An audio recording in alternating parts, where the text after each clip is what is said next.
I'm Jay Horton. I make movies that make money. This is how. I recently received a very long, in-depth email from someone who regularly watches my videos here on YouTube.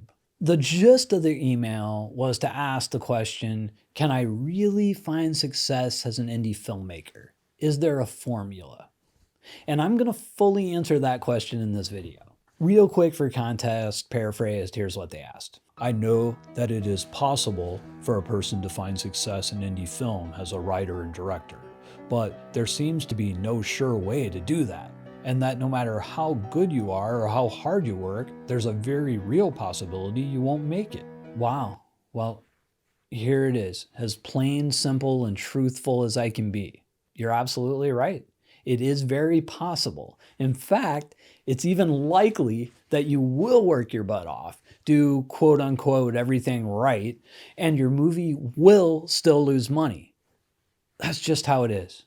And if your goal was to make money, then yeah, you failed.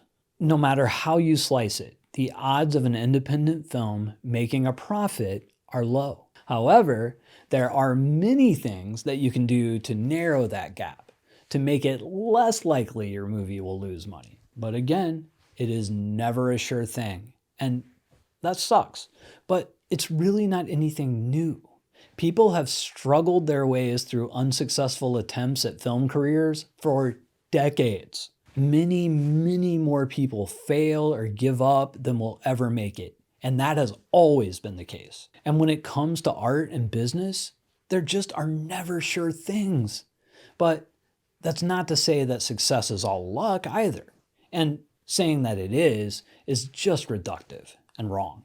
There are many things you can do both creatively and business-wise to increase the odds of your movie succeeding financially. So when that little bit of luck does come, your project is ready to take advantage of it.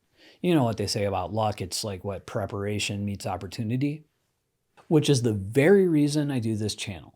I'm not saying if you follow all my tips, you will for sure succeed. Very honestly, you most likely won't.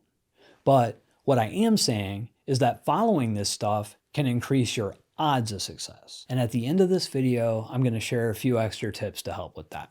But one thing that I just can't really stand and I just don't really get is this whole, I want a sure thing, I will take no risks, entitled mindset. Whatever you choose to do in life for a living, there's a risk. Whatever industry you choose to go into, it does not owe you success. Making a living doing it is not guaranteed. And when you choose to pursue a living in the arts, that risk is even greater. So, what are a few things you can do to minimize your risk pursuing independent films? Number one thing, learn your craft, study your craft, make good movies. Yeah, easier said than done, I know. But what I'm really getting at here is there's no real hacks or business shortcuts that will help you maintain a career over time.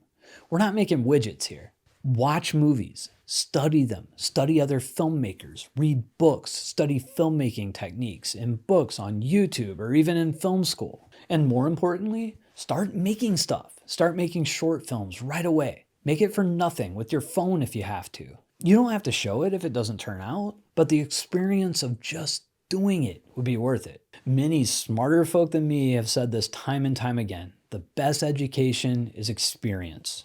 Number two, start thinking about marketing and distribution right at the get. I've said this in a ton of videos and I can't say it enough. Even the script stage is not too early. My only caveat here is don't let the marketing thought kill the creative aspects of your film. There are ways for them to work together. It doesn't have to be one or the other. But if you want the film to earn money, which is pretty much necessary for non-rich folk to keep making movies and earn a living, you need to dive in and learn about marketing and distribution. Hey, I have a whole channel right here dedicated to it, right here. Like and subscribe. And there are many others like Indie Film Hustle, Film Marketing Makeover, even some of the bigger channels like Film Riot have great content about indie distribution and marketing. Doesn't matter to me where you get your info, I'd prefer it be here, but just get it. And my advice here is to not just listen to one source and take it all as gospel. Even me. Number 3, don't let old thinking hold you back. One of the major mistakes I see indie filmmakers making again and again is seeking secure type distribution deals that were big 5 or 10 years ago that just don't happen much anymore. Deals with large MGs, deals with big foreign TV or physical media sales. Now, I'm not saying that all these kind of things don't exist anymore, but what I'm saying is they are not as prevalent as they were before, not nearly, and that there are new avenues to be explored, new methods of distribution, new platforms, new companies, new ways to reach them. Don't get stuck in a way of thinking about distribution that was working 5 years ago that's not working anymore. It's changing too rapidly for that. You have to be willing to pivot. And full disclosure, this kind of thinking happens to me as well. For the last 2 years, I've pretty much exclusively went one of 2 routes with my movies. And it's worked out for me so far, but just because it's working out, I've been a little lax in seeking out new or additional avenues of revenue when it comes to the exhibition of my films. Expect more videos on this topic in the coming months.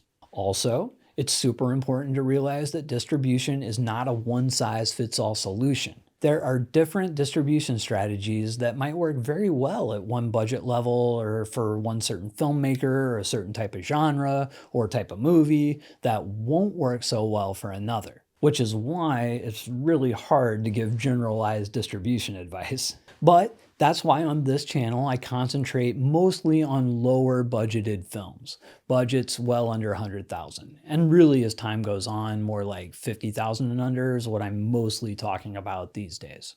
While many of these basic strategies can apply to larger budgeted stuff, they are not designed or delivered with them in mind. A few years back when DVD and foreign sales were more prevalent, I'd have felt more comfortable talking about making more movies between 50 and 100,000 or a little over. But honestly today, I personally wouldn't invest at that budget level.